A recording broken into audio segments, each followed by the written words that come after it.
તો ગુજરાત ફર્સ્ટનું બઝર વાગી ગયું છે। મહત્વપૂર્ણ સમાચાર મળી રહ્યા છે। દિલ્હી બ્લાસ્ટ લઈને શું અપડેટ આવી રહી છે તેની પર નજર કરીએ। દિલ્હી બ્લાસ્ટ લઈને ગુજરાત ફર્સ્ટનો એક્સક્લુઝિવ રિપોર્ટ સામે આવ્યો છે, જેમાં આતંકી હુમલો જે કરવામાં આવ્યો હતો, માસ્ટર માઇન્ડના તાર જોડાયેલા છે પાકિસ્તાન સુધી। વિસ્ફોટ પહેલા દિલ્હીના જામા મસ્જિદથી 2 કિલોમીટર દૂર સાંકડી ગલીઓમાં એ મસ્જિદ આવેલી છે। આ મસ્જિદમાં ઉમર 10 મિનિટ સુધી રોકાયો હતો।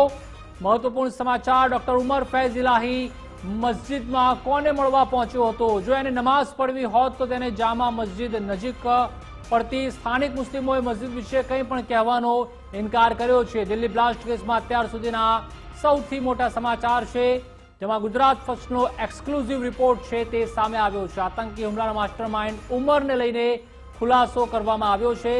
વિસ્ફોટ પહેલા દિલ્હીના ફૈઝ ઇલાહી મસ્જિદમાં ઉમર રોકાયો હતો। જામા મસ્જિદથી 2 કિલોમીટર દૂર સાંકડી ગલીઓમાં આ મસ્જિદ આવેલી છે અને 10 મિનિટ સુધી તે ત્યાં રોકાયો હતો।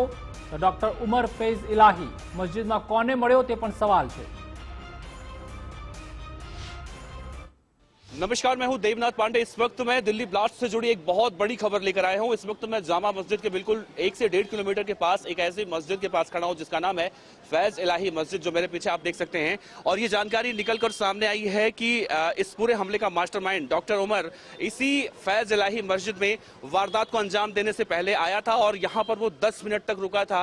यहाँ पर वो क्या करने के लिए आया था, क्यों आया था, किससे मिला था, हालांकि इसकी जानकारी तो नहीं निकल पा रही है। लेकिन यहाँ जैसे ही मस्जिद के सामने हम गए तो यहाँ पर लोगों ने साफ तौर से इनकार कर दिया ऑफ कैमरा बोलने से कि यहाँ पर साफ तौर से मस्जिद की तरफ आप कैमरा नहीं दिखा सकते। तो हम थोड़ी सी दूरी पर आकर यहाँ पर ये रिपोर्ट बना रहे हैं।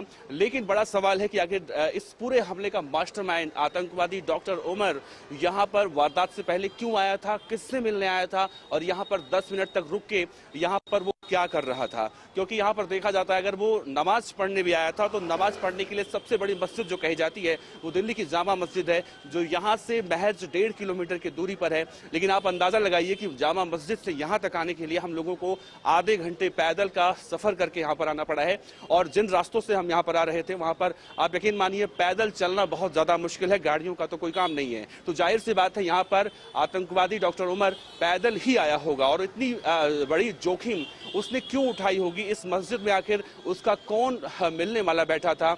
यहाँ मिलता है, 10 मिनट रुकता है, उसके बाद यहाँ से निकलता है और फिर जाता है सुनहरी बाग मस्जिद के पार्किंग में गाड़ी खड़ी करता है, 3 घंटे वेट करता है और फिर इस बड़े कांड को अंजाम दिया जाता है। फिलहाल दिल्ली पुलिस इस मामले पर भी जांच पड़ताल कर रही है। कैमरामैन गौरव सक्सेना के साथ देवनाथ पांडे, गुजरात फर्स्ट।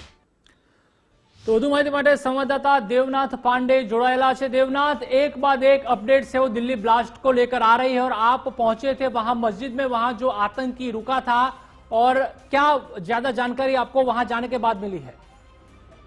बिल्कुल प्रतिपाल, देखिए दिल्ली के लाल किला से 3 किलोमीटर और जामा मस्जिद से 2 किलोमीटर अंदर गलियां बहुत संकरी हैं, वहां पर पैदल चलना भी दुश्वार है।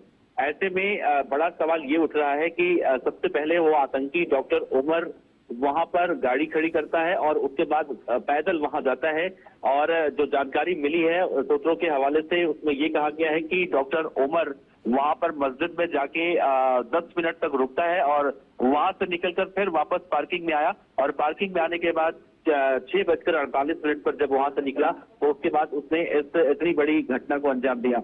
लेकिन प्रतिपाल, वहां पर जब हम गलियों में गुजर रहे थे तो लाल किले से वहां की जो दूरी थी पैदल की वो करीब 35 मिनट की दूरी है। और ऐसे में देखा जाए 35 मिनट की दूरी एक आतंकवादी गाड़ी खड़ी करके बम विस्फोट जैसा घातक पदार्थ गाड़ी में रख के वहां पर क्यों जाता है, किससे मिलने के लिए जाता है। हालांकि इस मामले में जब हमने वहां लोगों से ऐसे बात करने की कोशिश की तो वहां पर खासतौर से वहां के जो मस्जिद के आसपास के लोग थे वो जमा हो गए और उन्होंने कहा कि मस्जिद की तरफ आप कैमरा नहीं दिखा सकते। आप काफी ज्यादा भीड़ वहां पर इकट्ठी हो गई।